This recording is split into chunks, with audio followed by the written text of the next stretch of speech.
Sir, जिस stem cell का आप जिक्र कर रहे हैं, वो क्या है और किस तरह की उपलब्धि है? ये कैसे काम करती है? स्टेम सेल जो हमारी नली होती है, कॉर्ड जो होती है, बच्चे जब पैदा होता है तो हम काट देते हैं, वहाँ से इसका उद्गम है।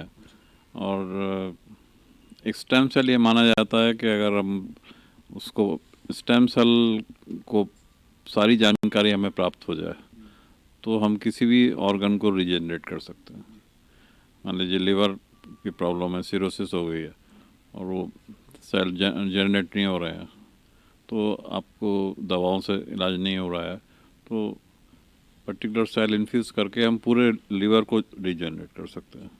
न्यूरॉन्स का है, जैसे ब्रेन डैमेज हो गया, लेकिन डिफ़िकल्ट काम है क्योंकि उसमें पूरे वर्ल्ड में काम हो रहा है। इंडिया में बहुत कम सेंटर्स हैं जहाँ काम हो रहा है।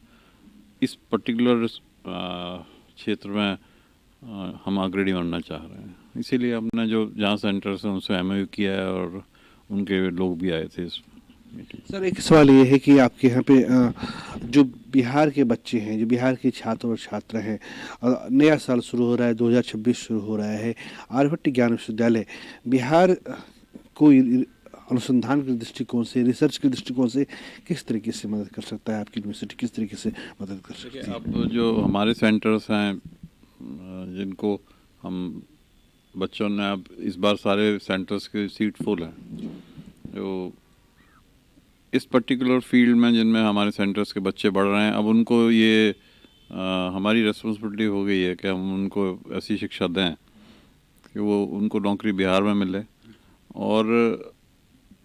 और हमारे जो एफिलिएटेड कॉलेजेस हैं उसमें वो कोर्सेज चलाए जाएं जो हम चला रहे हैं यहाँ पे। जब वो चलाने लगेंगे तो नेचुरली, अब जैसे नैनो साइंस है, नैनो साइंस के बच्चे यहाँ पढ़ रहे हैं, फिर दूसरे एफिलिएटेड कॉलेज में पढ़ने लगेंगे तो वहाँ पे भी उनका उन कॉलेजों का भी डेवलपमेंट होगा और इस तरह के बच्चों को यहाँ जॉब मिलेगा, तो बाहर नहीं जाएंगे। उस तरह के स्टैंडर्ड्स हम इस्टेब्लिश करने में लगे हुए हैं। हमसे बात करने के लिए बहुत बहुत शुक्रिया आपका। धन्यवाद। तो ये हमारे साथ आर्यभट्ट ज्ञान विश्वविद्यालय के कुलपति डॉक्टर शरद यादव थे। इसमें कहीं कोई संदेह नहीं है कि आर्यभट्ट ज्ञान विश्वविद्यालय का परिसर काफ़ी वाइब्रेंट है और लोग आते हैं तो इसे देखना चाहते हैं, लेकिन एक कमी थी। कमी वो थी कि पिछले 15 साल में ऐसा कोई आयोजन नहीं हुआ था जिससे इसकी पहचान पूरे देश में हो सके और लोग खुद से आके इसे देख सके।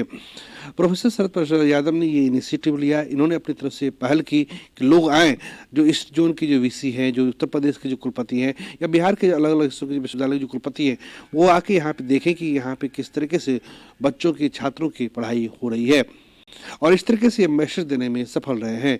कैमरा पर्सन प्रदीप के साथ प्रीतम कुमार, कशिश न्यूज, पटना।